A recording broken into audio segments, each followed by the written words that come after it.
just get the lights down. And this is a very generic thing. It's just a few technical terms, and you are supposed to get a feel for it, and it ties in a little bit with biochemistry. So why should we study it? Because to study the metabolism of microorganisms allows us to fight them. And microbes are used in many other ways, or understanding microbes is used in many other ways. For example, bioremediation, manufacturing food, maintaining, improving soil fertility, ecological purposes, mining, all these things. But I have cut this out because now the unit is focused more strongly on medical science. So we have the metabolism as the sum of all chemical reactions, and then we have catabolism and anabolism for energy releasing and energy using processes. And the microbial metabolism consists of reactions that provide energy, and then you can classify the microbes depending on where they source the energy from, as chemoorganotrophs, chemolithotropes, photolithotropes. So, these are all fancy words, but phototroph, the organisms use light, and so, all plants can do it. Anyone with a chloroplast can do it. So they are, and cyanobacteria can do it as well. So these are basically the original chloroplasts, if you like. And then if you use a carbon source for energy provision, or if you use an electron source, and here you have some really strange ones, which we do not really discuss because they do not fall in the realm of medical science. Then a key important thing, and I think you should have all this from concepts, is that microorganisms use ATP, and I will show you a structure of that molecule later. And it is not completely broken down to provide or release energy, and it is not completely reassembled to store energy again. So this is all happening while you are losing or gaining a phosphate group, and that is depicted here. So here's the promised structure. So we have a sugar, we have a base, and you see this whole thing looks a little bit like a constituent of RNA, and of RNA and DNA, and it actually is, but it also is serving a purpose as an energy carrier. And what you're losing is one or more of these P's here, because if you cleave the bond here, you can use the energy release to catalyze other reactions. So I would like to create the understanding that there is a lot of diversity if it comes to metabolic activity. And here we have examples, and the ones we are very interested in are the chemoheterotrophs or heterotrophs. The photoautotrophs usually do not produce any disease, so we kind of happily ignore them. And here we have our bacteria, and whether they can do this with or without fermentation, that is going to be a big topic in the upcoming practicals. And the chemoheterotrophs / heterotrophs, they use organic compounds as carbon and energy sources. They play an important role in the decomposition and biodegradation. So I'm doing this a little bit with my paleontology stuff, because these guys are very important to provide diversity to ecosystems. And there are two main metabolic processes in which we will dive a little further: fermentation and respiration. So fermentation, what you all need to remember is that you do catabolism, but you do not utilize oxygen. So this is anaerobic. So for example, the bacteria in your gut, they have a little problem because there is not much oxygen around, so they have to do their energy production without oxygen. So therefore, E. coli is capable of doing so. E. coli also tolerates oxygen. That's why you can grow it on these plates and do not have to exclude it. But if everything is right, they love to do fermentation. as you will see today. And then there's respiration, that is oxidization with oxygen as a terminal electron acceptor. Fermentation is fairly simple, and it's a partial glucose oxidation if you use glucose as an energy source. And the ATP is produced by something that's called substrate level phosphorylation, and I refer to biochemistry here. The respiration is more complex. It basically breaks down glucose completely, and the end products are CO2 and H2O, water, in what's called the TCA, or tricarboxylic acid, or Krebs cycle. And the outside electron acceptor here is oxygen. That's why you need oxygen. And the electron transport system creates a proton gradient across the membrane. And ATP synthetases, they're driven by a proton gradient, and then they make ATP, and that is then the universal energy currency in living cells on this planet. So, and we come back a little bit to what we learned earlier.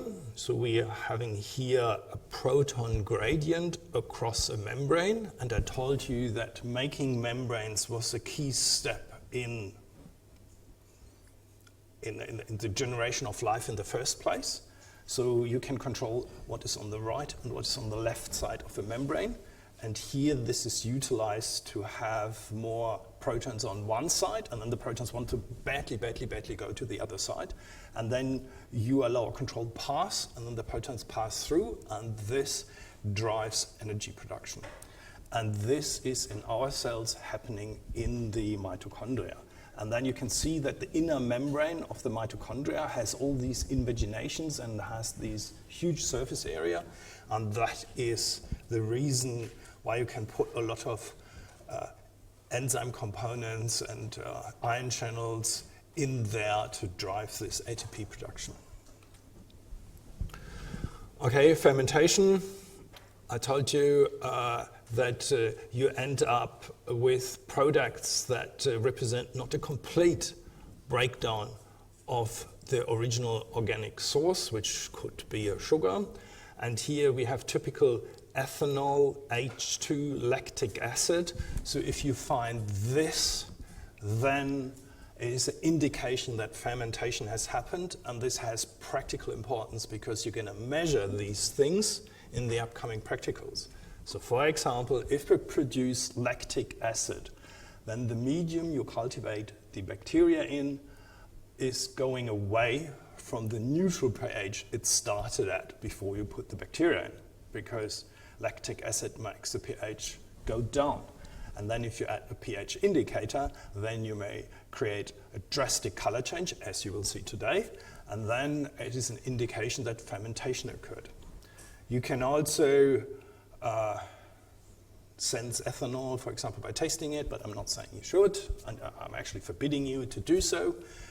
And you can see H2 production, which is a gas, by having a little bubbles or foam or whatever is indicative that the bacteria produce gas. So this is all relatively easy to detect, and that's what we're going to do in the next couple of practicals.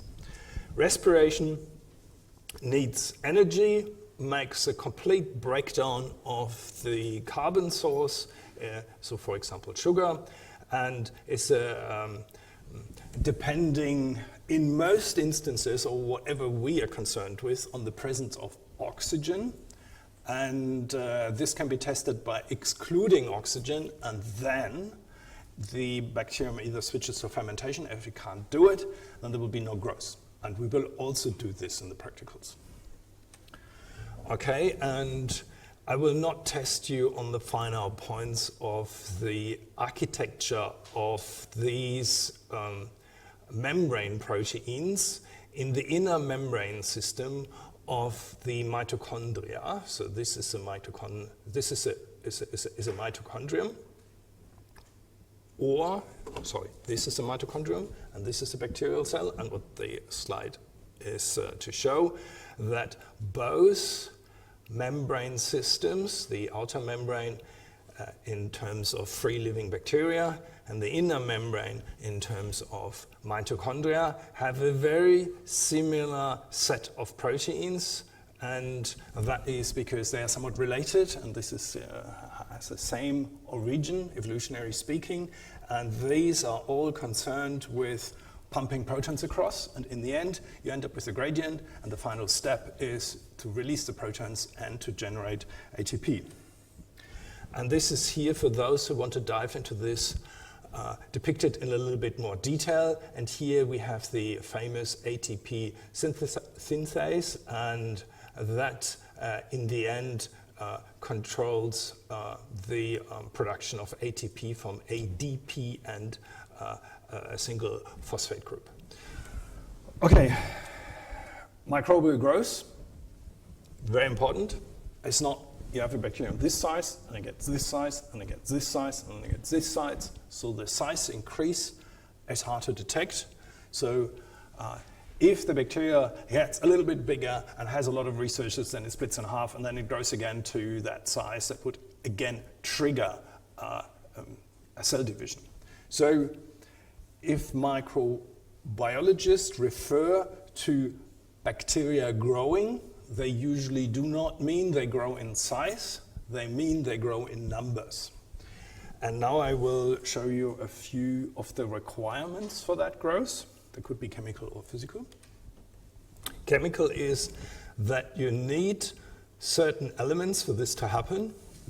Okay, you need the elements that make the molecules that make the membrane. We discussed the critical importance of membranes.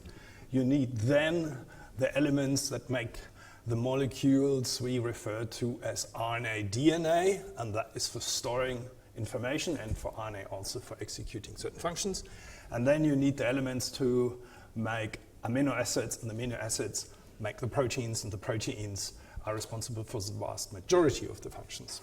And then you have other odds and pieces, but this is basically it. Whatever is there, needed, it's in this list here. Then trace elements, that's funny, they are not needed in large numbers, as the name says, but they are, for example, complexed and then have a function in the holding of gases and so on and so on. And then you need an energy source of one type, and we discussed a little how diverse this can be in the previous slides. Okay, then there is something the microbiologists refer to as growth factors. That is required in small amounts by most bacteria, but not by all. So that means that some bacteria make all of this stuff from scratch, but not all. Some are a bit more degenerate. And we are not bacteria, but we are much more degenerate. And what is called for the microbes growth factors is for us sometimes called vitamins. So we can't make it, so we either have bacteria in the gut that make it for us, or we have to eat them. And here there are purines and pyrimidines, amino acids, vitamins. So some bacteria cannot make all amino acids, so then they have to have other microbes that make them for them. These food categories, is this like food for the bacteria, or do the bacteria produce? Yeah, food is more, I would say, what they need in bulk, and this is what they need a little bit at. So it's an additive. It's like vitamins for us. That's probably a good general term. But do they get that from an external source, or do they produce that themselves? No. This is a definition. They cannot produce it themselves. Okay. So we need vitamin C, yes, and if we don't get it, we live happily for a couple of weeks, perhaps for a couple of months, and then we're going to die. And there was like a big experiment going when they traveled the seas and not knowing this, and being too far from the land for too long, and then people had teeth coming out, immune system breakdown, being demented, all of this. So this is a result of a vitamin/growth factor missing.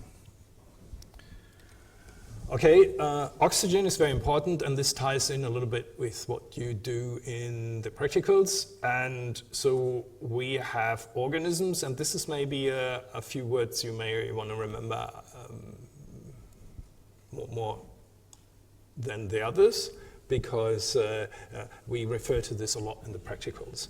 So we have obligate aerobes, we have microfields, we have obligate anaerobes, and this means if it's obligate aerobes, then you do need oxygen, and if it's obligate anaerobes, then they don't like oxygen to the point as they will die if oxygen is there. Because oxygen, and if you start metabolizing it or using it for metabolism, can create a lot of molecules that are nasty, and you have to detoxify this. And if you do not have the set of enzymes that detoxify byproducts of using oxygen in your metabolism, then you are in trouble. And that's why bacteria that live in an environment without oxygen never adapted to it, and that's why it's toxic. And then you have the facultative anaerobes and the aerotolerant anaerobes, and the name says it, what the requirements are in this case. Okay, and this is how it looks like, and this is something you will do and hopefully see this way in the practicals.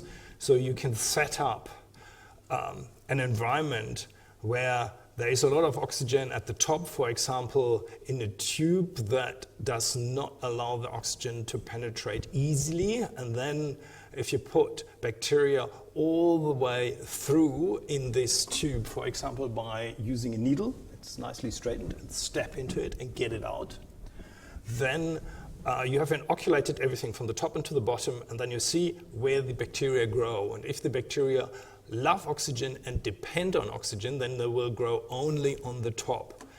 If they love it but they do not really care if it's missing, then you will get some growth throughout and maybe an enhanced growth on the top. And if they're aerotolerant and do not use it at all but don't mind it, then you get this kind of even distribution and so on. So this is kind of a nice visual depiction of the technical terms here I want you to learn, and you will use them in practicals. What is meant then by the Microaerofield is kind of, these can't really make up their mind, if you like. So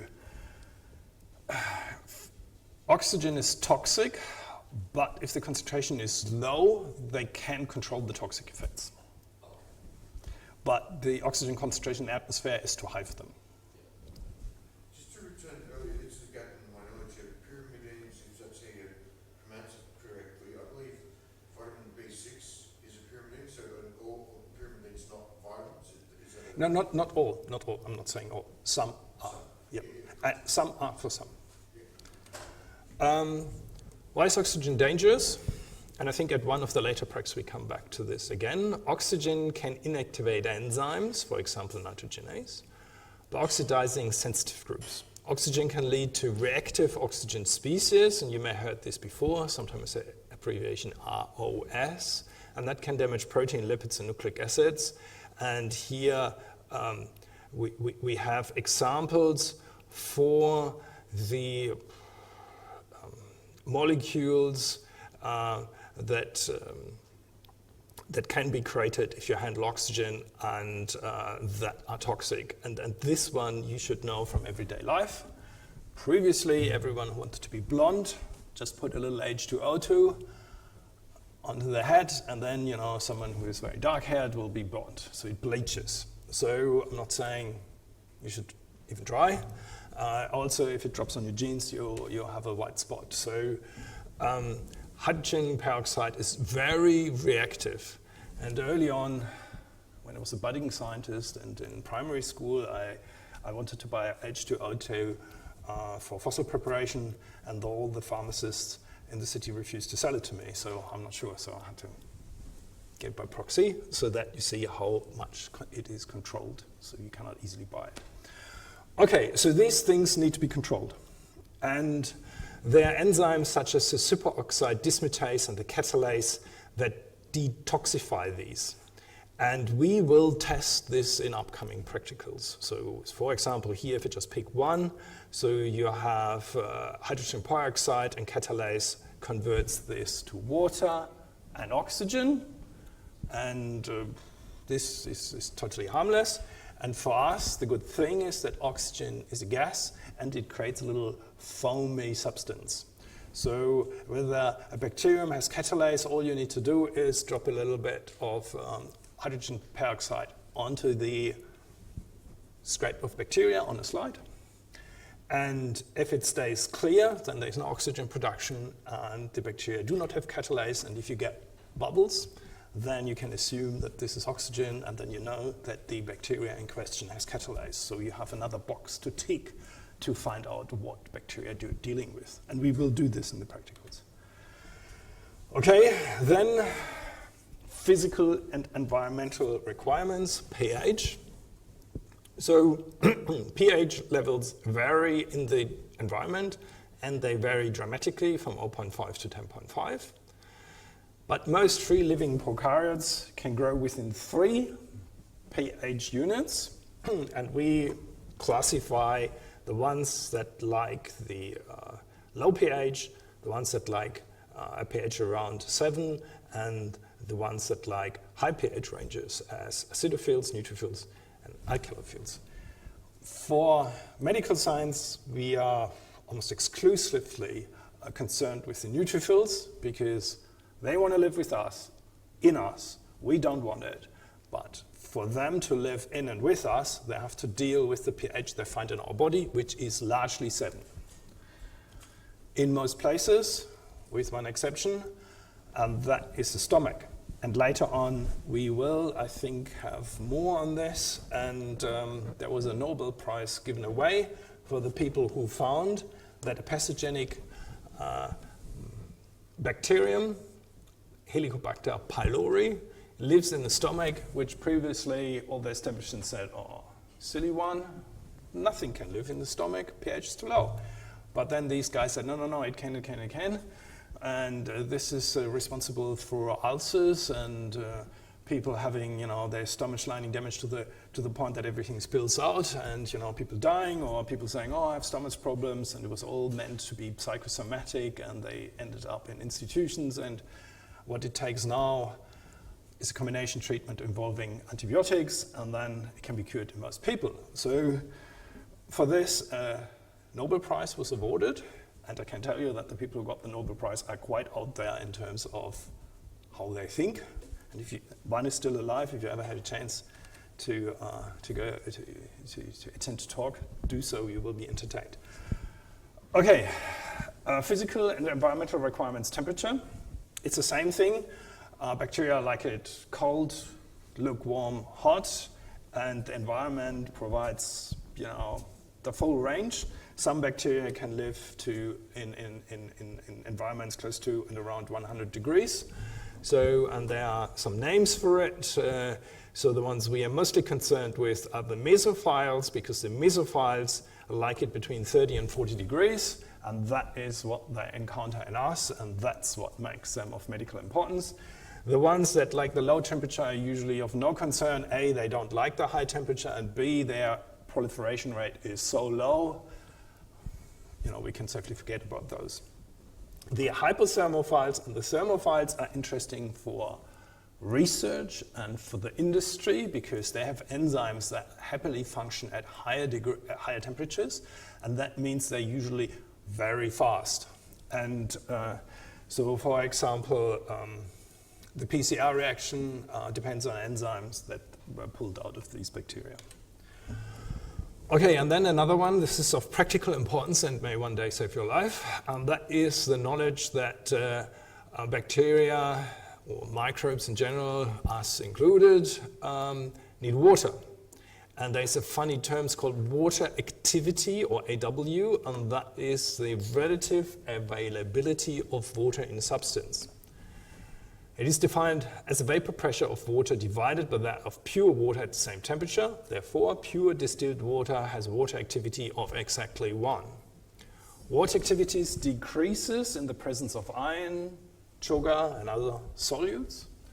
Water activities tend to support microorganisms, higher water activities, that is. And bacteria and fungi usually require at least 0.91 to 0.7 respectively. So if we now look at the water activity, and this is not something divine or hippie-style science, this is a real thing. The water activity of human blood is 0.99, close to water. And that means this is very good for many microbes. if you compare it to the water activity, for example, in honey or in properly prepared jam and marmalade or these things. So because of the high sugar content, the water activity drops. In the case of honey, to 0.6. And this is far below what bacteria and fungi can tolerate. That is why you can leave the honey in the fridge, out of the fridge, because there is no need, because it has so much sugar. It also has some other things, but the main component is it is so sugary that everything struggles to grow there. Okay, the same works with salt, and that was previously used to put a lot of salt on a lot of things that are carried in vessels across the globe, which made it safe to eat, and just, over decades people died of some kidney problems, but it was safe while they were traveling. Okay, come back to bacterial growth, which, as we learned, is the increase in the number of cells. And to grow is by binary fission, so the bacterial divide, so one bacterium becomes two bacteria.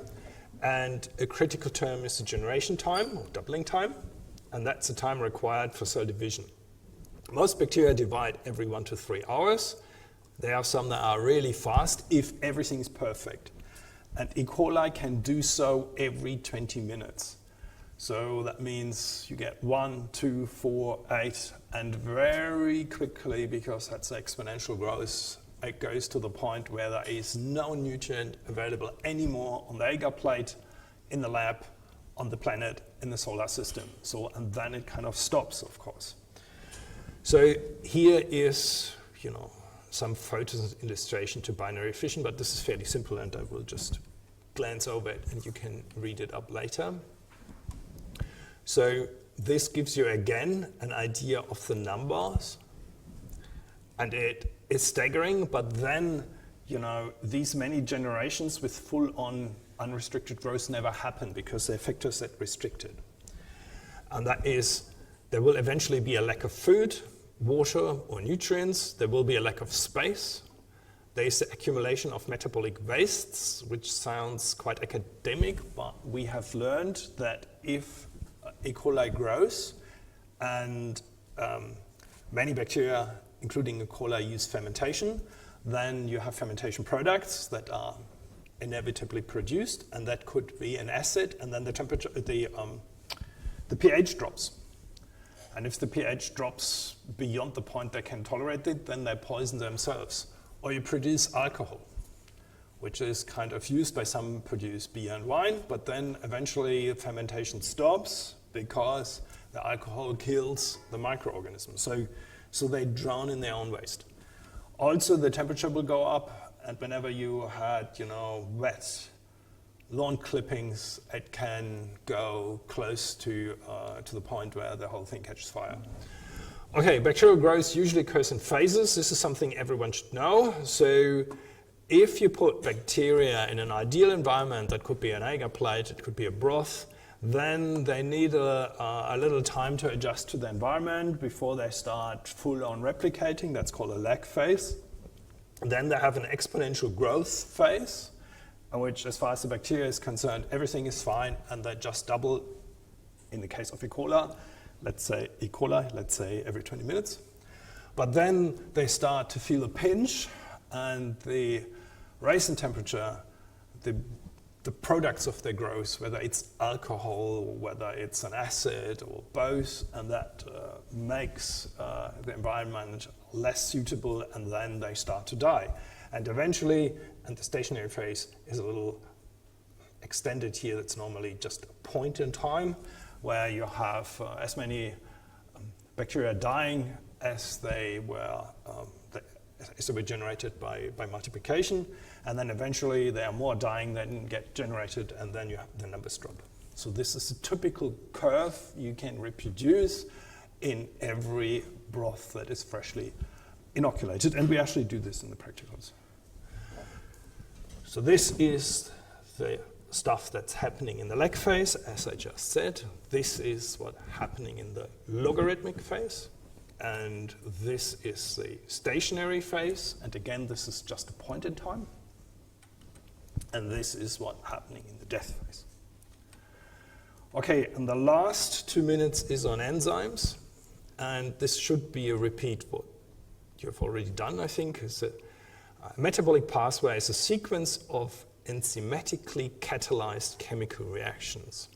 Most enzymes are proteins, but I told you before, in some cases RNAs can have enzymatic activity. Most enzymes catalyze only one type of reaction and only act on certain substrates, so there is specificity in here. And enzymes speed up reactions dramatically. Without the enzymes, stuff will not happen. With the enzymes, it happens readily and efficiently. And the temporary enzyme-substrate complex is an important step for most enzymatic reactions. So here we have kind of a very crude depiction. So this green-blue thing is the enzyme, this red thing is the substrate. The enzyme often has what's called an active site. You can call it a binding pocket that fits the substrate perfectly. Then these make their happy complex, and then is a microenvironment provided that makes it easy for the substrate, in this case, to come apart. So it's a cleaving here. And then what is important to remember is that the enzyme gets out of this assisted cleaving unchanged. So then this one can cleave another substrate. So that's a typical enzymatic reaction. What we see here is a depiction of an enzyme and its substrate in like more realistically, so it's a bit harder to see, but then you can imagine what went into the drawing of the schematic representation on top. What is important that enzymes don't like heat, and depending on whether it's E. coli, then 50, 60 degree is gonna kill it because the enzyme turns from this to this, from this to this. If it's a bacterium that lives in hot springs and the water is 95 degrees and the bacterium is happily catalyzing reactions there, 60 degrees is not doing anything to its enzymes other than slowing them down. So the nature of the proteins determines how sensitive they are to temperature, but they all are sensitive to temperature at one point. So that is here depicted here, that the temperature influences the enzymatic activity. So with increasing temperatures, enzymes become more active, but if you have a temperature that is too high, they actually get destroyed, and then there will be no activity, obviously. Then pH determine the enzymatic activity as well, and this is a reason why these organisms can tolerate only a certain pH range. And also the substrate concentration. Initially, the more substrate you give them, the better it is, but once you get everyone active, then even more substrate is not going to do anything because they need a few microseconds to do their cleaving, for example, and then doubling the substrate is not adding any speed, and that results in this curve. And then this becomes important if we talk antivirals later, is the principle of competitive inhibition. So an easy way to inhibit an enzyme, other than destroying it outright, is to make a substrate that binds the active site, so it has to somehow look like the real substrate, but then it does never let go.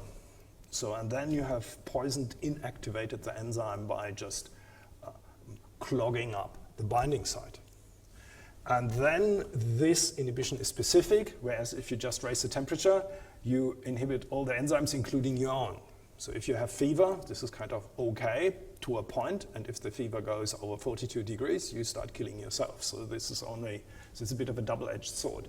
Whereas if we intervene in a bacterial infection by using competitive inhibition and inhibit enzyme, this can be very targeted. Okay, then there are not competitive inhibition, similar principle, but the binding site is elsewhere, but causes dramatic changes in the enzyme, and then the active site here looks different from there. Consequence, no reaction anymore. Okay, factors influencing enzyme inhibition is in nature often designed in a way that the end product of a series of enzymatic reaction has some effects at the beginning of the enzymatic reaction, so to ensure that not too much unnecessary product is produced. And the knowledge of these reactions is quite important because this would be an ideal inhibitor to simulate this. Okay, these are the learning objects for topic number 1. 2 more to follow. I think we're good in time. I think I give you 2 minutes to relax and to ask questions, and then we go on with the next topic. Any questions why I changed this? Last time, could you explain that again, please? I don't understand This? Yep. Okay, so what you have here is like an enzyme number 1, 2, and 3. And you have a substrate, and you have a first reaction, and the product of the first reaction is a substrate of the next enzyme. And the product of this one is the substrate of the third enzyme. And then whatever the end product is, if you have too much of it, then it acts as an inhibitor to the first enzyme.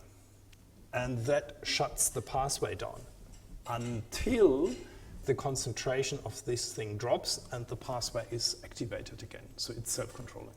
Okay? No worries.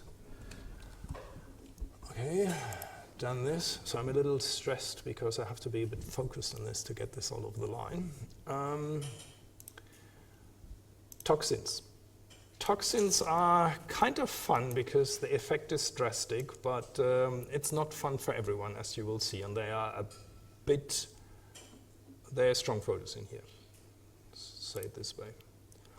Okay, toxin is an important subject.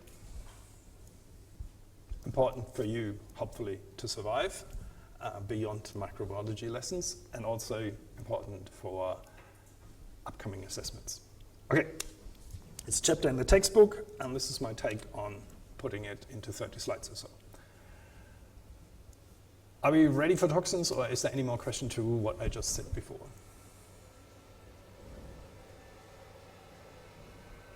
Okay, definitions. Toxins are poisonous substances produced by certain microorganisms. They are often the primary factor contributing to the pathogenic properties of those microbes. Toxigenicity is the capacity of a microorganism to produce toxins. And the effects can be serious, sometimes fatal. And here's a list what these can do. They can produce fever, and if it doesn't, rise too highly, that's okay. They can create cardiovascular problems, diarrhea, that, is more severe, if you like, and diarrhea in particular, if you have no means to resupply the water and the electrolytes, may actually kill you.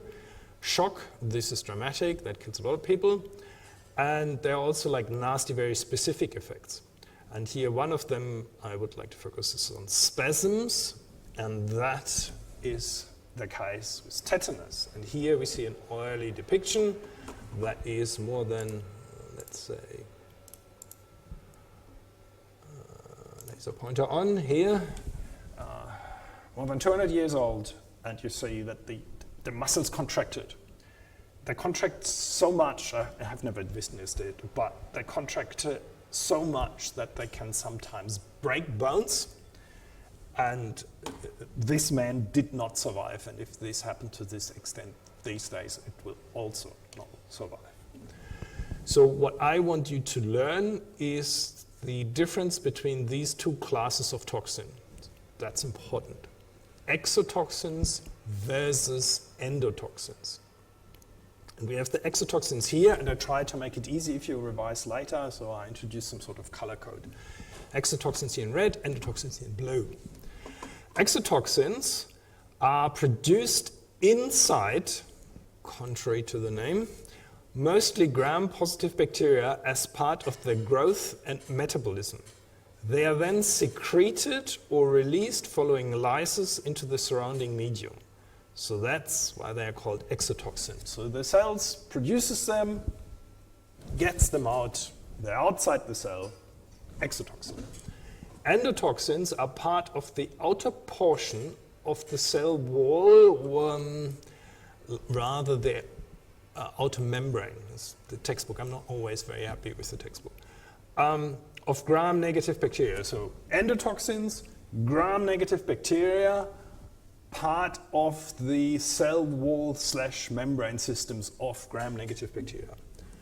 And they are liberated when the bacteria die or when the cell wall breaks apart. So for example, if cells divide, then there is a little messy situation in the end and some of the endotoxins get liberated. Okay, let's go to exotoxins first. So here we learned all this. So this is a chromosome, this is the mRNA, and here we have the protein level. So there is a gene in the chromosome, then you have a mRNA made from this, and then it's translated, and then it gives you the toxin. And many of these exotoxins, they have two parts, the active A and the binding B part. And then this gets released.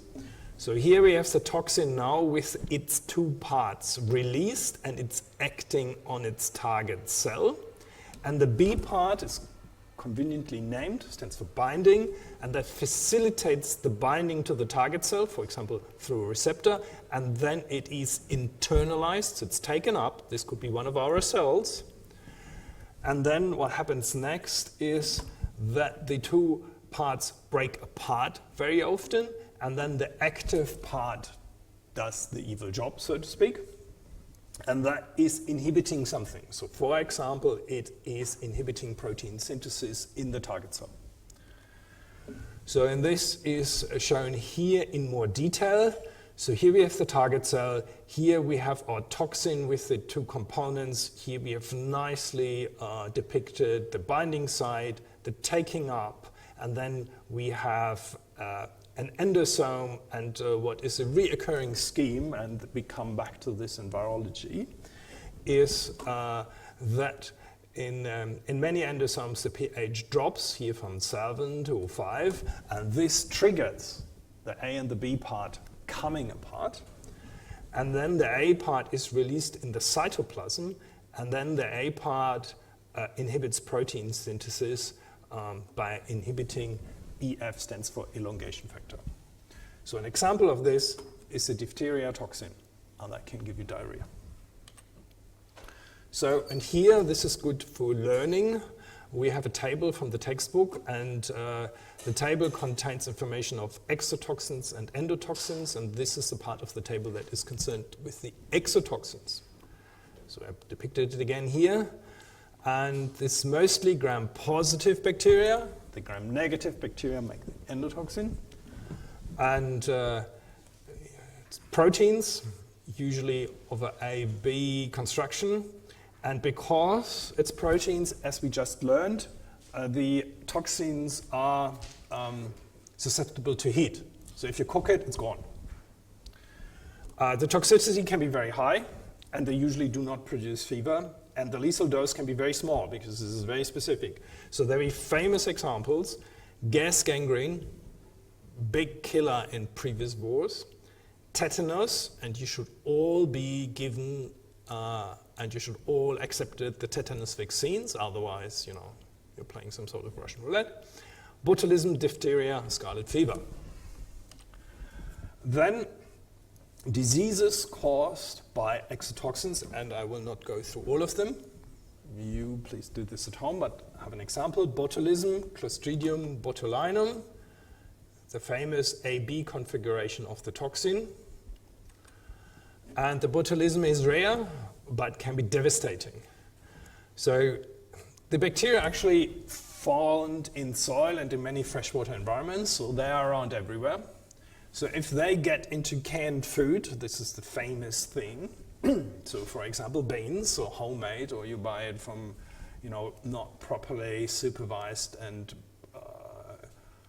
food producers that sell them in an environment that's not properly supervised, then you may run a higher risk of having botulism, and that can wipe out whole families because it's very, very toxic. So they actually, excuse me, three forms. So you can have food-borne botulism, and that is you eat the toxin, but the bacteria may be long gone. You have wound botulism, and that is produced by bacteria in an infected wound. And then you have some strange things, and that's infant botulism or intestinal botulism, and that is because you do not eat the toxin, but you eat the spores, and then the thing grows in your guts, and then produces a toxin, and then you may die as well. And infant is because that is more likely to happen in a naive gastrointestinal tract that hasn't acquired the normal gastrointestinal flora and fauna that provides competition for these guys. Okay, so this is maybe not so the funny bit, so there occasionally is a recall of this, and if it ever happens, you will be well advised to follow it. And this is the mechanism.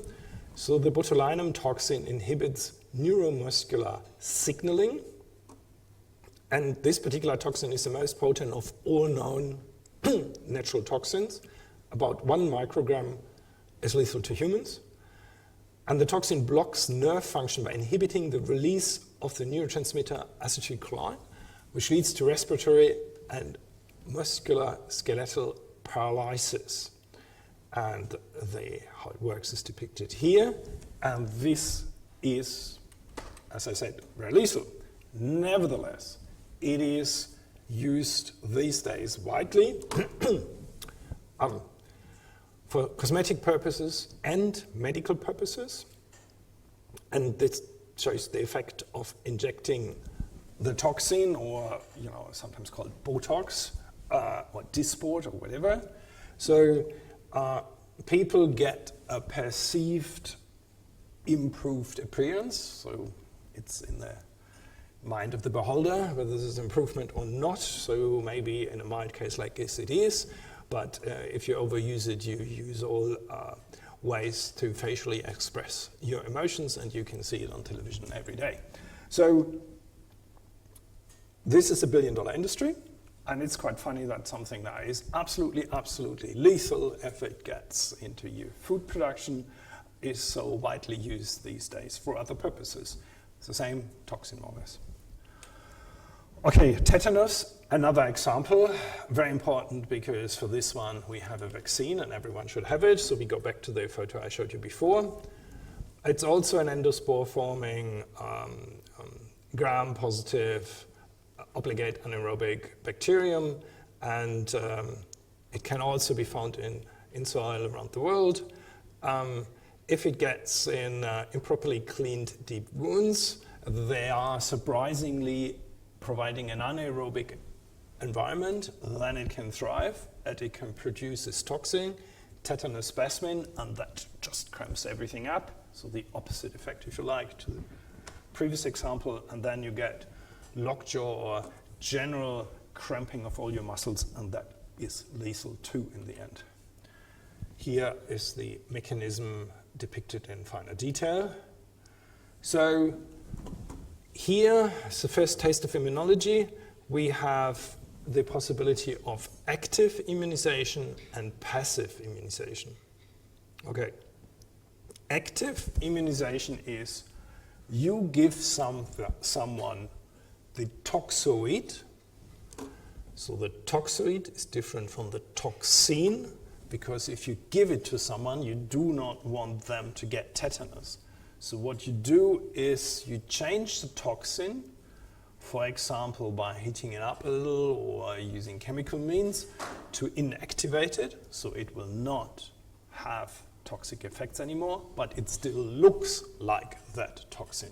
That allows the immune system to mount a response against the toxoid you just applied, but that response also recognizes the toxin. So then you have individuals that have an active immune response against the toxin, and that usually lasts for years, but in this case not forever. You have to have refreshers every now and then. Passive immunization is different. Because you give immune globulin preparations, which is a fancy word for antibodies produced by someone else, to the person who is in need of immunization but does not have the time to produce its own antibodies. Because producing antibodies takes, in reasonable numbers, takes about 2 weeks, 3 weeks, depending on the case. And if this kind of toxin can kill you within the next 3 days, you don't have the time. But you can give these people antibodies produced by someone else, by a person or by a horse, doesn't matter. And then that is effective immediately. But it will not last, because the antibody titer will drop, and after half a year, even a couple of months, it's completely gone. So passive immunization works, is effective immediately, but does not last. Whereas active immunization as a precaution, not waiting until you're actually exposed, as is a general principle, works, is effective after some time, but will last much longer. So if you ever have a chance, active immunization trumps passive immunization, but sometimes you do not have a chance, therefore passive immunization is good too. Any questions here? The drug mentioned, does that inhibit something to do with the way bacteria consume sugar? It inhibits their ability to consume sugar or something like that? To be honest, this particular, I don't know, I have to look it up. Okay. But this is the 3 options you have as a clinician to react to tetanus. So usually, if a case is presented, you may use the drug and the passive immunization for immediate benefit, but then you also give an active immunization to make sure that there is not a relapse and that the person is not coming back to you in half a year with the same problem. Okay, so 2 more examples, diphtheria and toxin, cholera, both toxins of the AB configuration. Then, and I mentioned this because not everything is AB if it comes to exotoxins, so we have gas gangrene, and that is a different toxin that works by membrane disruption. And so the toxin is actually a pore, and the pore allows water to go from one side of the membrane to the other, and that just messes up everything your cells work so hard to establish. We have membrane disrupting exotoxins, so there are some that cleaves the polar heads off, the phospholipids, and then the membrane comes apart. And then we have super antigens. That is fairly advanced stuff we might discuss later in immunology, and that is to do with a toxin that enhances the interaction between MHC proteins and T-cell receptors. This will not be subject to the first assessment. And that leads to overreacting or misdirecting of the immune response. And that bacterial toxin here gluing the T-cell receptor and the MHC proteins together is enhancing a reaction that is supposed to take place, but only at a certain strength, to a point where this becomes toxic. Okay, now we switch to endotoxins. The endotoxins, remember, gram-negative bacteria, and the toxins are released when the cell wall / cell membrane systems come apart. Here we actually have the endotoxins depicted in one of my favorite sketches of the cell wall organization of bacteria. So here we have the typical cell wall, cell membrane organization of gram-negative bacteria, and here we have the outer membrane, and here we have these blue-tailed things, and these are polysaccharides, and they can act as endotoxins. They're sometimes abbreviated LPS. So these are released when the bacteria divide, die, or are digested by phagocytic cells. So whatever it takes to damage their cell wall, cell membranes, then these things get released, and then the drama starts. The endotoxins are recognized and we will come to this thing later, by Toll-like receptors.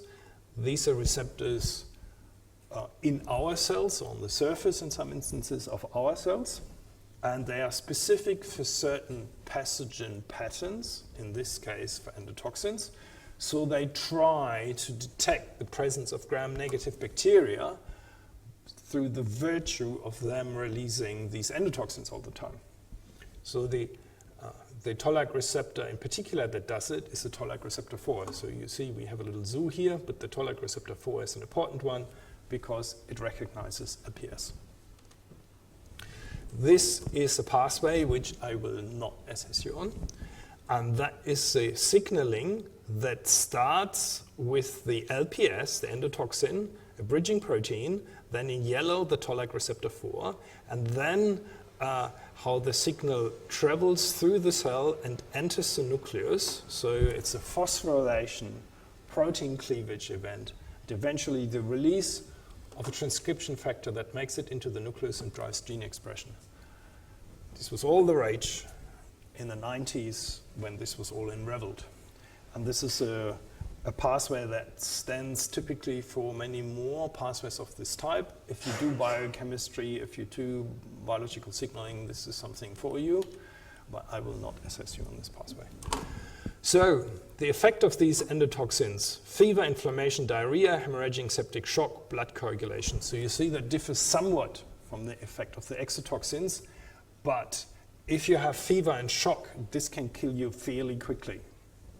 And here we have like a pathway, we have a bacteria with the endotoxins present on the outside of these bacteria, and this is digested by a macrophage, its immune cell, and that leads to the breakdown of the bacteria, the release of the endotoxin, and some of them make it to Toll-like receptors, and then you get a reaction that leads to the production of fever, which is a good thing in moderation, because the fever slows people down, they do not work anymore, they do not go on extended hikes anymore, then they give the body the time and the energy to deal with the infection. Then the rise of the temperature is not liked by the bacteria, and this is in the hope that you control the fever to a point that you slow down bacterial growth but do not outright kill the host. However, if this goes too far, then you run the risk of killing the host or yourself. So there are several causes of shock, and one, as we discussed, is sepsis, bacteria in the bloodstream, and the production of endotoxins. And blood pressure falls dangerously low, so it's not just the fever. And septic shock is associated with cytokines, TNF and interleukin-1, and these dilate blood vessels, and then you increase the volume, but you still have a certain amount of blood, so the pressure drops because the blood has no more space to be in. And so this all ends up dramatically, and the mortality rate from septic shock is 25 to 40% even these days, so it's pretty high. So fever and shock is killing people, so you want to control it. So that means if you ever suspect anyone having a sepsis, they need to go to see the doctor at the emergency department as fast as possible. Okay, and here we have the table for the endotoxin that matches the table I showed you before on the exotoxin. And you know it's now gram-negative, not gram-positive bacteria. And a very important thing is that we are dealing not with proteins, we're dealing with lipopolysaccharides. And these things are a lot less sensitive to heat. And that is, for example, why cooking does not get rid of endotoxins. However, the overall toxicity is low. It's not as toxic. You need more to have toxic effects in a person than you need exotoxins. Okay, these are the learning objectives, pretty much on time. And now we have the last one of antibiotics, but I give you a 5-minute break for the loo if you want to go. The people who stay can ask questions, and I prepare the lecture on antibiotics, and we will slow down a little.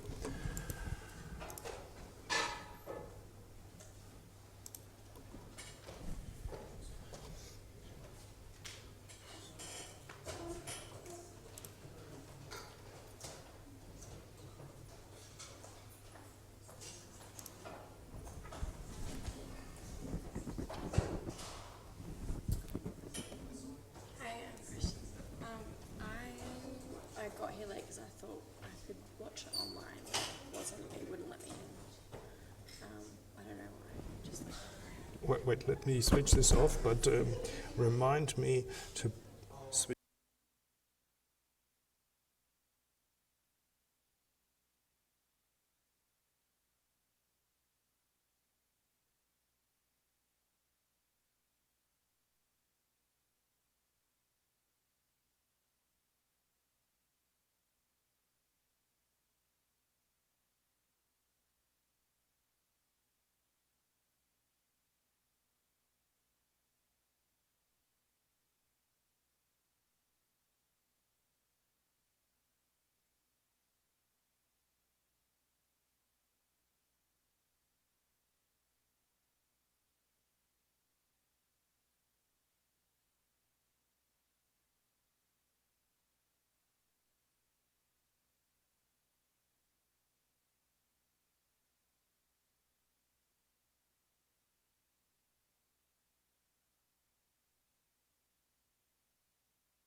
Any more questions?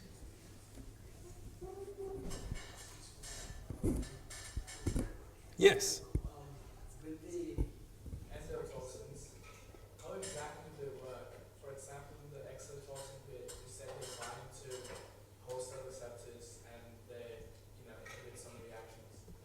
So how exactly does the endotoxin do that? So, okay, how exactly endotoxins and exotoxins work can be answered in a way that the exotoxins are different toxins that may, evolutionary speaking, have nothing to do with each other. We just group them as exotoxins.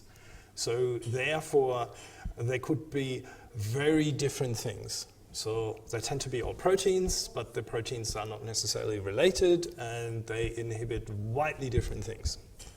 So when I gave one example, and if I do something like this, is I know personally perhaps 4 or 5 examples. I'm sure there are 150 others that I do not even know about. So to prepare yourself for an assessment, you should in principle know what exotoxins are and how different they are from endotoxins and vice versa. And then you may want to learn 1 or 2 examples, but neither you nor I can and should remember 50 examples. So, and then, you may go with the example I just provided because that is usually regarded by the textbook as the archetypical example, but there are others. So, and often, not always, but often if I do assessments, so I ask for principles and then not always, but often give students a choice to provide me with an example. Not saying if I don't, you should ignore my question and answer what the hell you want, but sometimes I say, what is the principle of how does a gram-negative bacterium look like? And then can you give me one example? And then it's up to you what you remembered. Yeah, it's not always the case, but I try often. And the endotoxins is this one slide which shows, with the example of fever, how a cytokine is produced, and then the fever is regulated, and then you get like an increase in temperature. So the principle is that the endotoxins tend to act on the immune system, and they do so by producing all kinds of cytokines, and then the cytokines have slightly different effects. So some produce fevers, others produce, low blood pressure, and there are even others. So. Okay, are we complete? Everyone on board? Are you missing someone? Okay, then we just go and do antibiotics. Antibiotics, very important. We are now back having 45 minutes, so this can be done in relaxed. And please interrupt me here within the lecture if you have a question. Okay, let's do the lights low and start with the first slide. Okay. Facts and definitions first. A natural antibiotic is a substance that is produced by one microorganism to kill another microorganism. So we touched on this before. Antibiotics is not anything people came up with, is something that was there long ago, and that is part of the warfare between microorganisms. Antibiotics are usually considered low molecular weight substances, but I show you an example that stretches the definition a bit. Antibiotics are either natural, so you can just purify them from some microorganisms, or semi-synthetic, so you purify them and then you modify them a little bit, or fully synthetic is usually got the idea from something that occurs naturally, but then you decide to produce it artificially anyway because it's cheaper. Antibiotics may have cidal, killing, or static, inhibitory effects. Bactericidal antibiotics kill bacteria outright, and bacteriostatic antibiotics prevent bacteria from multiplying, which aids the patient's immune system to kill and eradicate the remaining bacteria. But you see there a little difference here. So bacteriostatic will not just by the means of the antibiotic get rid of the problem outright, so it just helps, tips the balance towards the host defenses. What we see here is Queen College in Oxford, UK, and I give this photo here to give some credibility where the critical research has happened. And this is the first example where I do something like this. And these three men, and there is one British person, one person, Ernst Boris Chain, who was born in Germany, but then because he was a Jew, was prosecuted during the Nazi period, managed to flee to the UK and had a stellar career there. So the credit probably should go to the UK. And these two British people together with our own Howard Walter Florey, are the recipients of the Nobel Prize in 1945 for the discovery of penicillin and its curative effect in various infectious diseases. That A, changed the world of how to treat bacteria, and B, makes you to learn a lot. So there's one person, in my opinion, should have been honored too, but wasn't. To make up for it, he gets a color photo, and that is Norman George Hadley. But he didn't have a medical degree. No Nobel Prize for him at the time. This has changed as well, and now most actually get to people without a medical degree and rather having a PhD, but I have a PhD, okay, so maybe I'm a bit biased. Okay, so we do a little bit of politics and history as well every now and then.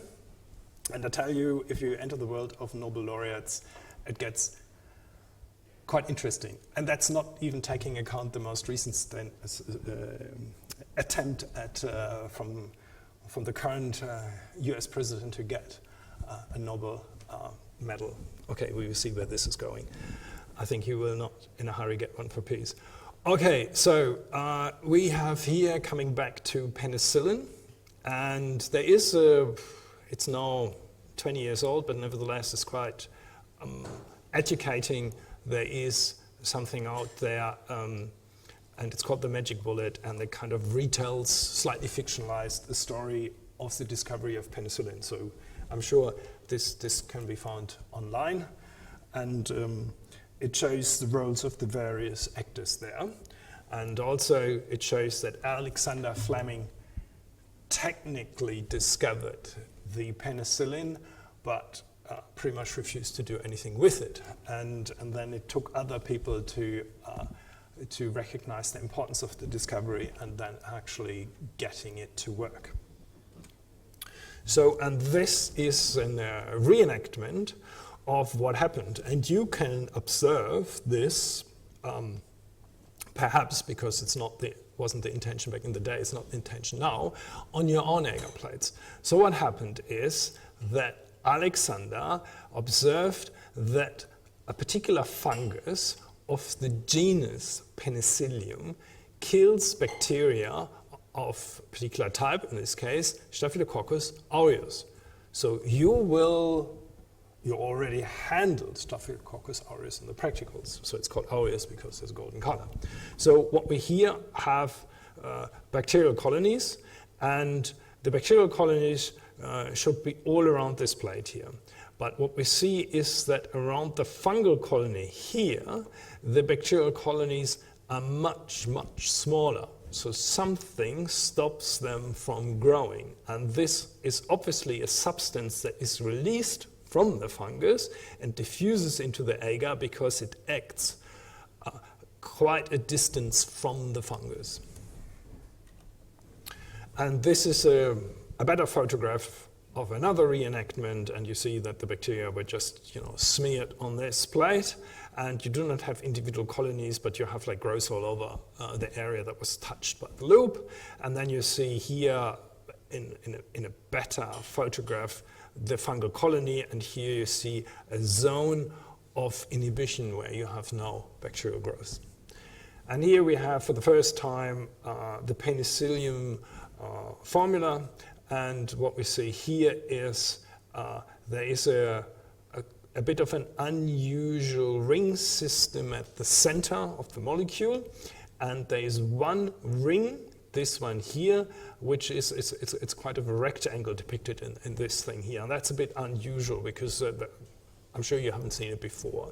And that is called a beta-lactam ring, and all penicillins have it. And there are several types of penicillins. They all tend to have the beta-lactam ring, but one residue where they change from penicillin to penicillin is that position here. So back to the discovery. In 1940, the first animal experiment was performed by Ernst Boris Chain and Howard Walter Florey. That's after they somehow got wind of the discovery with the plate and the staphylococci and the penicillin. And on the 25th of May, 8 mice were injected with hemolytic streptococci, and 4 of these were subsequently injected with penicillin. So you had 8 mice, and you give the antibiotic to half of them. And 16 and a half hours later, the 4 mice that had received the penicillin, were alive, with only one seeming to drag a bit, but the untreated fellows were all dead. Further testing involved hundreds of mice, and that was carried out during the summer. Then in August, they had their first human testing, and then they published the finding in the scientific journal The Lancet. Excellent paper, a journal of high standard, but nevertheless occasionally publishes utter rubbish. And the original Wakefield paper that connects autism and measles vaccination was published in The Lancet, and that was an utter disaster. So, but we will hopefully deal with that when we do immunology. In 41, the first patient was treated. Oh, sorry. Here in August 41, they just published the findings on mice. And then the following year, the first patient was treated. And that was famous Albert Alexander, and he got accidentally scratched by a thorn on his cheek. White as a thorn. Yes, it could have been something else, but the thorn, if you have rose thorns in particular, they are very clean. They like the teeth of cats, and they can penetrate very cleanly into your skin and get out. And this clean wound, if you like, this deep wound allows bacteria to penetrate deeply, and then in that pocket at the tip of the penetration, that can be quite anaerobic. Okay, whatever happened.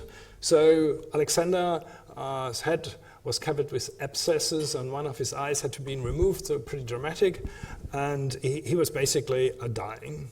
And on February the 12th, Constable Alexander was given an intravenous infusion of penicillin, and within 24 hours, Alexander's temperature had dropped, Appetite returned, infection began to heal. This was at the time nothing short as be considered a miracle. Not so perhaps for the people involved, because they had done similar things to hundreds of mice, but possibly to everyone else. So, however, unfortunately for the constable, there was not penicillin to go around to complete the treatment, and he died when they ran out of penicillin. So although they tried to recoup it from his urine, and so they really tried hard. So there are a lot of stuff that is to learn from the very first attempt of a treatment, and that is that antibiotics often work. If they work, they often work very fast. And if you use antibiotics, make sure you complete the treatment. And this was important back in the day, and it's still important today. So all the notions of treatment holidays and this is utter nonsense. Okay, here we go. Here. So now we come to the mechanism of penicillin action, and now you see why I'm harking on so much about the finer point of cell wall building, because it comes back here, and this is pretty important. So beta-lactam antibiotics work by inhibiting the formation of the peptidoglycan crosslinks. Remember, these are little things that connect your carbohydrate chains and make this kind of network and provide stability to your cell wall. The beta-lactam variety of penicillin binds to the DD transpeptidase. And the DD transpeptidase, this is important because I told you that some of the amino acids that make that peptide bond have this weird appearance. So they, you have the left and the right form. And this is the right form that is used by the bacteria, and it requires an unusual enzyme, the DD transpeptidase, to catalyze the reaction. And that allows us to use an inhibitor that inhibits this enzyme, but not similar enzymes that we may employ for similar purposes, even if you do not have a cell wall. What is meant by Yeah, it's the part of the molecule. Yeah, maybe I should get rid of it, but the biochemists love it. So if you do biochemistry, you will get this a lot. Variety, I would say. But I have a bit of an accent. So, okay, in addition, the build-up of peptidoglycan precursors triggers the activation of bacterial cell wall hydrolases and autolysins, which further damages the cell wall. So it's basically, if you start blocking that transpeptidase, you throw a spanner in the works, and then the wrong products accumulate, and then that derails the whole production of the cell wall. So this is key, and this kind of ties, in my opinion, nicely what I told you in a previous lecture. So here we have the penicillin G, so we have a particular penicillin because we have like every atom is accounted for here, in the active center of an enzyme, and this enzyme is that DD transpeptidase. And so we have alpha helixes and beta sheets and rather unstructured areas here in yellow, red, and blue. And then this is hard to see, but here we have this binding pocket, the active site, and the penicillin G binds there, and normally this should hold the peptide chain that is put together. So, and this is blocked by penicillin, so the enzyme doesn't work. And the result is this. So the cell wall becomes unstable and the bacteria pop. And that's depicted in these two electron microscopy images. So now we go back to my most famous thing. And so if, as we just learned, penicillin stops the repair, the build, and the renewal, and the growth of the cell wall, then gram-positive bacteria are very vulnerable because the cell wall and all the enzymes in here that do the reactions, they are fully exposed to the environment. So the penicillin has no problem getting there. In the gram-negative bacteria, there is a little bit of a problem because they have a second membrane system sitting on top of their cell wall. So the penicillin doesn't get where it needs to get. So that means that gram-negative bacteria are somewhat resistant to penicillin. So that's the explanation. So that's why everyone should know the difference between the two. So, however, gram-positive bacteria can become resistant to penicillins too, and this has nothing to do with they now acquiring the ability to make a second cell membrane system. They can become resistant. For example, they make something that's called a penicillinase or a beta-lactamase. So there are two technical terms for the same thing, and that's an enzyme that cleaves, as the name suggests, the beta-lactam ring. And I told you that the beta-lactam ring is something really rarely found. So this is fairly specific for penicillin. So, and if the beta-lactam ring is broken from here to here, then the penicillin loses shape, doesn't bind to the active center of the DD transpeptidase anymore, and is basically not active anymore. So gram-positive bacteria can also become resistant when they acquire the capability to produce this enzyme. And this one, for example, can be acquired through the acquisition of a plasmid. Okay, so, but what I try to explain with this is that the whole research in antibiotics is part of an ongoing war with the microbes. So we found natural penicillin, great, but we have to inject it, and it inhibits only gram-positive bacteria. And we didn't stop here. We try hard to make it better. So we do some modifications here, as an oxygen introduced, for example, and then penicillin 5 or V can be taken orally. Some improvement. And also we can make semi-synthetic penicillins. We can explore the possibility to make this particular part of the penicillin look different, so here by introducing other groups, and we end up with penicillin that is resistant to penicillinase. So it kind of neutralizes something the bacteria came up with to stop penicillin working. So it's like this, this, this, this. So it's like action, reaction, action, reaction, reaction, reaction. It's an arms race. And the pharmacists and the chemists, they get very creative to produce all kinds of derivatives to narrow down the spectrum, to widen the spectrum, to overcome resistance evolved by bacteria, and so on and so on and so on. So this one, for example, can cross the outer membrane, so then you can also tackle gram-negative bacteria. And one word perhaps, some people think, oh, if I have an antibiotic that kills all bacteria, that would be good.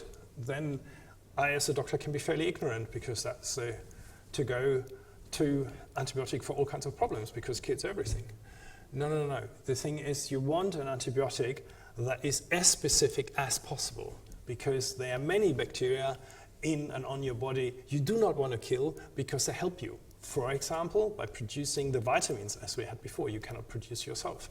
So, and also, if you kill everything that lives in your gastrointestinal tract, you become vulnerable to whatever comes next to settle it, because it's kind of terra nullius, but truly so. Therefore, it requires some intelligence to pick the right specific antibiotic, and that's why all this testing of bacteria is so important. But then you tackle the problem more surgically, more specifically, without killing everything in a patient and then deal with the fallout of that later. Okay, so the producers of antibiotics. So again, there are many microorganisms that produce all kinds of antibiotics. And to be honest, I cannot learn all of these, so probably don't want to. And I can only assume that the same applies to you, unless this becomes your profession. So therefore, I think maybe you should learn one or two. But what you should definitely know that penicillium, given the historical and still ongoing importance, that this is produced by certain fungi to kill bacteria. So that's a good thing to learn. But you can learn others as well if you want to. Okay, this is a slightly more digestible representation of, it's called here antimicrobial drugs, because the textbook put acyclovir as a treatment for viruses in here, and so, but for now we can forget this and focus on the left side. Prokaryotes, we know now, these are the bacteria, and then we have mycobacteria, leprosy, for example, gram-negative, gram-positive, you know now firsthand from the practicals, and we have others like chlamydias and rickettsias. So, and then we have examples for antibiotics, and these are all fairly important ones: penicillin G, tetracycline, and streptomycin. So you want to learn a few. Penicillin I already talked about, and here penicillin G, the original one, is very narrow, kills only gram-positive ones. That contrasts with tetracycline, which kills a much wider spectrum of bacteria, because it acts differently. And I will have examples for this later. So, and because it shouldn't come as a surprise, because so many microorganisms, fungi and bacteria, produce antibiotics to inhibit other microorganisms, these things have evolved independently multiple times. So therefore, they inhibit different things, and therefore the antibiotics actually look very different. So this is a bit messy whenever you decide to go into the pharmaceutical industry and make better antibiotics. So there's a whole world out there, and we can only scratch on the surface a bit. So this table here gives you examples of different antibiotics, and I kind of put some brackets here. So these ones inhibit cell wall synthesis, and these ones inhibit protein synthesis. So these are very important targets, but you do not have to learn all of those. So this is a more digestible representation. So what we here have a bacterial cell, and I used the little icons and symbols here in previous lectures and in today's one. So here we have the chromosome, it needs to be transcribed and then translated, and you get the protein, and these steps you can inhibit. And we also have the chromosome, how it is doubled, so that's what we call replication, and that happens before cells divide. And then we have, like, out of these proteins, like lots of enzymes. Not every protein is an enzyme, but many are. And then you can inhibit those too. And I will give you some examples. So here we have the inhibition of cell wall synthesis, and we had in depth the example of penicillin. The other antibiotics are listed here. They can do the same thing, so they can damage the cell wall. And they are also antibiotics that inhibit protein synthesis. I would think it's probably the second most important group. And here you may want to remember tetracycline or streptomycin. So these are typical antibiotics that inhibit translation, and penicillin is a typical antibiotic that inhibits cell wall synthesis. And here we come back to this here, the inhibition of protein synthesis. Let's stick to tetracycline. It interferes with the attachment of the tRNA, that's this little thing here, to the mRNA ribosome complex. So let's take this apart. We have the messenger RNA here, or here, and then we have the ribosome here, and if you look here, we have the 50S and the 30S subunit. And here in this depiction, we have a growing polypeptide chain that sits on a tRNA that did bind to 3 nucleotides here on that mRNA, and then we have the new tRNA that sits on one ahead of that site, so it's another codon, and that carries 1 amino acid. And then eventually this polypeptide that has already grown to 6 amino acid needs to be transferred to this one, and then you have a peptide of 7 amino acids. So, and for this to happen, you need then have another tRNA coming in to make it 8, and another tRNA to make it 9, and so on, and this whole thing moves along the mRNA, or pulls the mRNA through it, so depending on how you look at it. So therefore the new tRNAs loaded with one amino acid have to constantly coming in.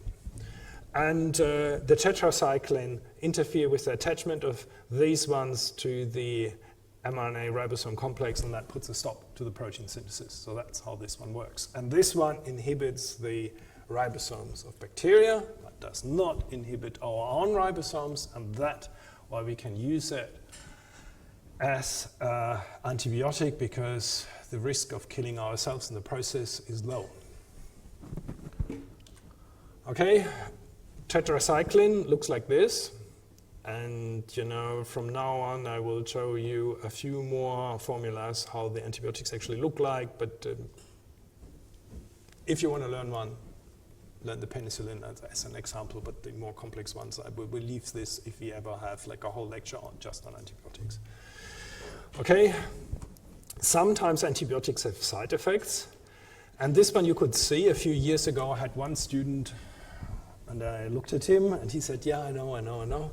And you can tell whether they have been treated with tetracycline when they were little, because it grows, so they get a strange decolorization of their teeth, which doesn't go away. He's not killing anyone. It doesn't make the teeth fall out, but you can spot it. Okay, but this is just one example for kind of sometimes weird and unexpected side effects that can happen if you treat with antibiotics. And here we also say that this thing is not good if you are pregnant. So tetracycline these days is actually not given systematically frequently, so it's a topical antibiotic that you may get in a cream, but it's not something that is injected in people anymore. All right, so here's another one, chloramphenicol, that binds to the 50S subunit and inhibits the formation of the peptide bond. So this going to here, that is not happening if chloramphenicol is around. And you can see completely different mechanism. Chloramphenicol, different antibiotic, looks totally different, and comes with the different characteristic and different resistance. Then we have erythromycin. Obviously, I do not request you to learn this, but this is what I mean. So it stretches the definition of a small molecule a little, because this is, a medium-sized molecule, to say the least. And it's another of these antibiotics that inhibit protein synthesis. So now we come to the mode of action for antibiotics that inhibit the replication. And I show this because it's an example for a synthetic antibiotic, so this can be made from scratch, more or less, in the lab, and inhibits the bacteriogyrase and topoisomerase 4, and these are enzymes that featured when I showed what's happening at the replication fork. So you need to prepare the DNA, so the double helix can be pulled apart, and then you can copy both strands, and the enzymes involved in this are gyrases and topoisomerases, and if you block them, then this is not happening anymore. Okay, now something important, and we do something like this in the practicals, and this is antibiotic testing. We do this here, so what you will do in one of the upcoming practicals, you will be given a plate, and they will use a swab, like the swab you use to sample your cheeks, or I don't know, your armpits, or whatever you choose to sample. And then you make a lawn of bacteria. So you put the bacteria all over the plate. And once you've done it, you put a little paper disc that contains an antibiotic in its dry form and place it on top of the agar. And then you put the whole thing in an incubator, and then the bacteria will grow. But it's kind of a reenactment of the original Alexander Fleming thing. So this antibiotic diffuses into the agar, and if it is capable of inhibiting that particular bacterium you're testing it against, then you will get a zone of inhibition.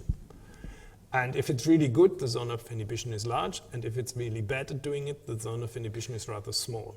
And then you can measure the zone of inhibition and you get an idea how good the antibiotic is. And people tend to do it these days because even the same bacterial species may have variants that react very differently to antibiotics. So it's safest to test the bacterium that's actually causing a problem in a patient to what it is susceptible and what it is resistant to, and then to use the antibiotic to test you have just tested yourself in this particular case. So these tests are done all the time. So therefore we do them in a practical, therefore they are important. They are not necessarily done by placing these discs manually on agar plates as we do. So there are all kinds of devices that make this thing more efficient. So for example, you can have a little helper that places many more discs in a fairly organized way, rather than you doing it manually with forceps.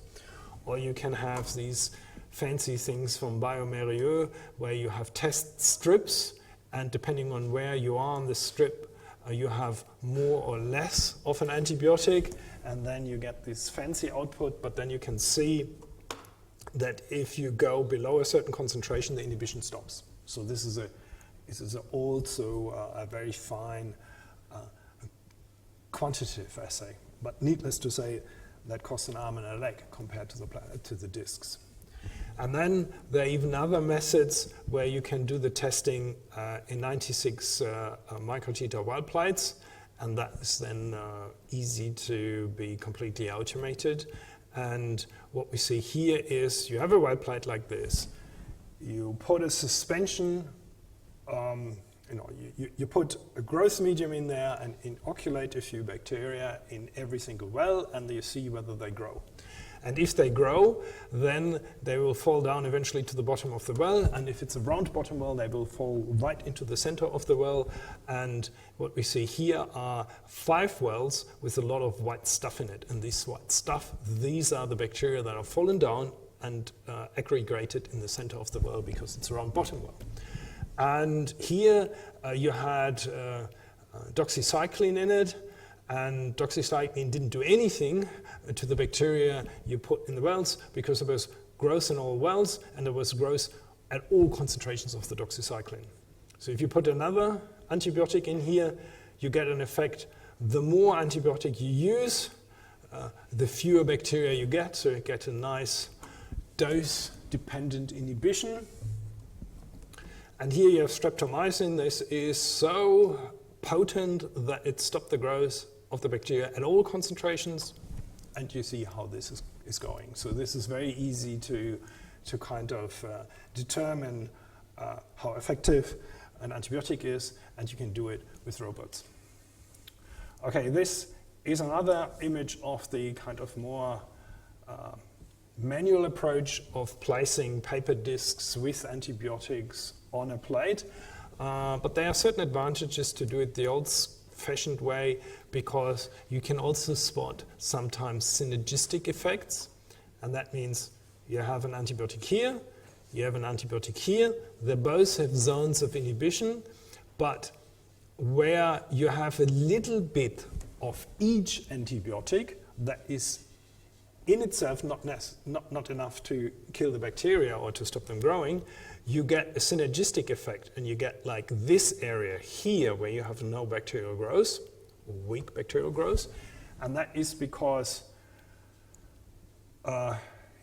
concentrations that are by themselves not efficient to inhibit growth combined can do so. Classic synergistic effect can be seen here, and if you're lucky, you can see it in the upcoming practicals too.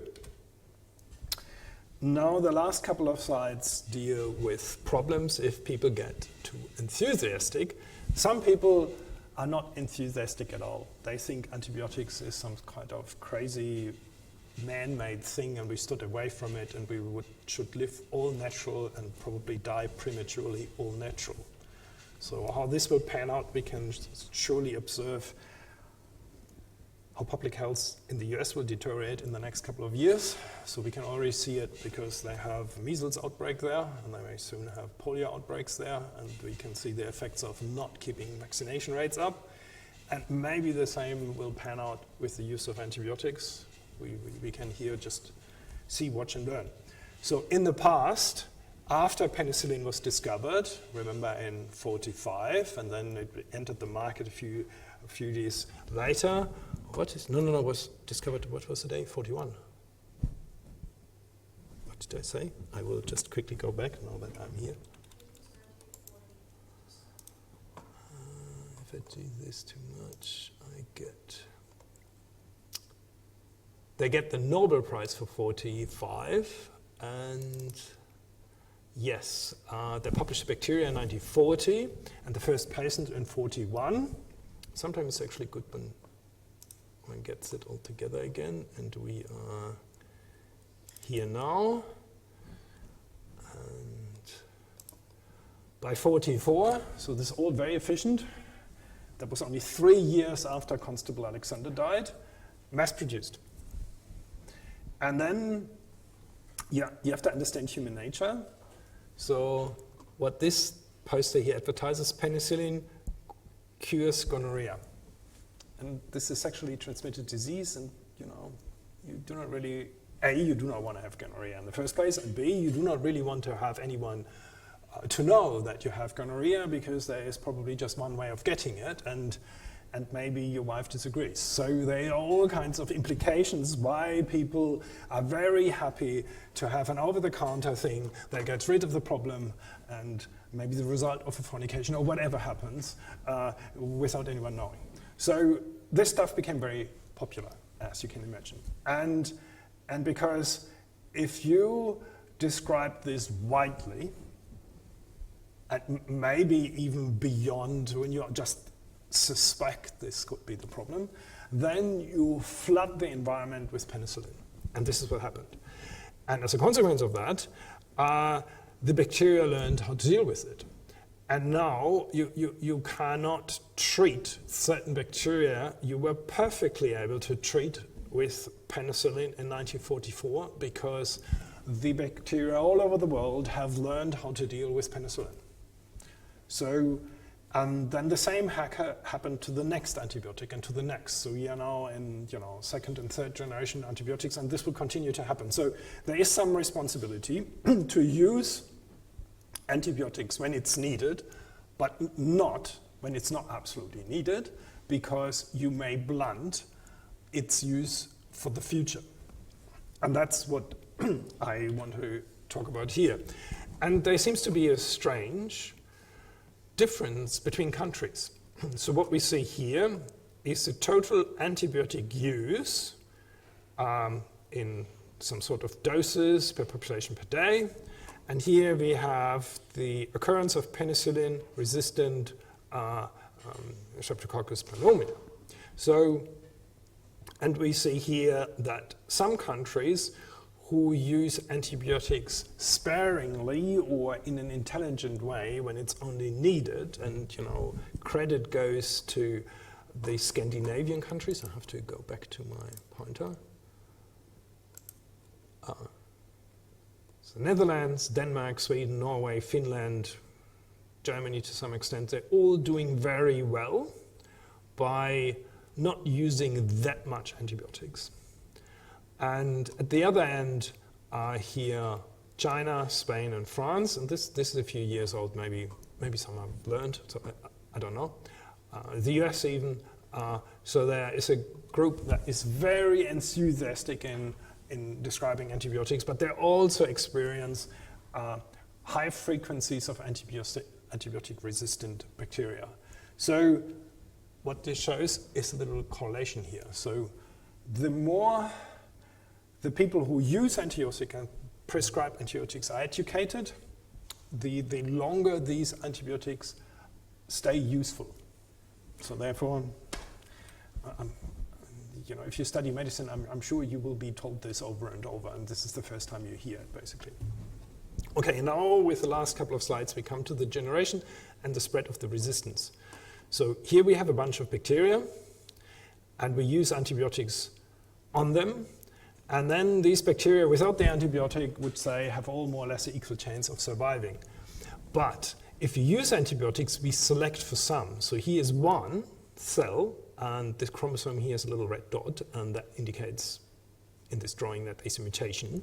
So if that mutation is, let's say, giving you a different transpeptidase with different binding pockets that doesn't bind the antibiotic anymore, then this one has the chance to multiply. And then you will have a group of bacteria that all have the mutation, and then your antibiotic is useless. So it's one way of creating resistance in a population of bacteria. So it was already there, and you just select for it. So what makes things nasty is that, in earlier lectures I went on that, there is something like horizontal gene transfer. And that is not just this mutation gets inherited to all the offspring here, but it also gets transferred to other bacteria, in this case from a brown one to a purple one. But do not write in the assessment it goes from brown to purple. This is just here to show that it's spreading horizontally. And that in some instances can even spread from strain to strain or from species to species. It's quite promiscuous, this horizontal gene transfer. And then you eventually end up with resistant bacteria again, and then your antibiotic is useless. So the result of it is that you get bacteria that can be resistant to many different antibiotics. So multi-drug resistant antibiotics. So here, methicillin-resistant Staphylococcus aureus bacteria, a particular problem. And then we have things we can no longer treat anymore. And that ends up with something like this. So these days. So this, which has been a little fictionalized here, we should try to make it as hard as possible for resistance to occur. And this is another example how resistance can spread, and we have different ways of spreading for the bacteria beneficial information. So here we have our example. The plasmid through conjugation can get from one bacterium to the next. Then we have a process called transduction. We talk about this a little bit when we talk about viruses. So the viruses can also help to spread information, and bacteria have the nasty habit of just taking up DNA, integrating it into your chromosome, which in most instances messes up their chromosomal information, but in some instances is beneficial. And they have the numbers, so they can play around with these things. So once you have that extra information, you can have an altered target. So I said this before, you change the binding site and then your antibiotic just doesn't bind anymore and it's useless. Or you degrade the antibiotic. We had this before. Penicillinase cleaves that strange ring and then the antibiotic is destroyed. Or you alter the antibiotic, so you don't cleave it, but you stick something to it. So for example, that's acetylation, so you stick an extra group onto it, and then it becomes bigger, and then maybe has different properties apart from being bigger, so more hydrophobic, less hydrophobic, but the bottom line is it also doesn't bind anymore where it was supposed to bind, and doesn't work. Or, and that is very nasty, by removing the antibiotic. So they may have transporters that pump the antibiotic straight out. And these transporters can be quite promiscuous and pump out whole classes of antibiotics, and you subtly changing it may not even help. Okay, and I think that is the last slide. So these are recommendations from the US Food and Drug Administration. I hope they keep producing those. So it's very helpful. That's about the use of antibiotics. These are our learning objectives. And we made it to today's 3-topic lecture bundle. And the next lectures, we will start with viruses. And this is something that's a little closer to my heart because I'm a trained virologist, not a bacteriologist. And I urge you to use the Pulse system, the peer-assisted learning services provided. They will help you a lot, I think, for the assessment, and one is coming up next week. So I keep my fingers crossed that as many people do as well as possible. Questions? Everything that I taught today is covered on the assessment. Not everything, but you know, the subjects. Yeah. Yeah. So I have to do it because we have only so few lectures before the assessment. In the future, I would like to go back to a classic mid-semester test if the university allows me to do so. And if you want one, please write it in the student feedback. Any more questions? If not, I will have a coffee and I will see you soon in the practical classes. And you can ask me more about today's content if you want to. No worries at all.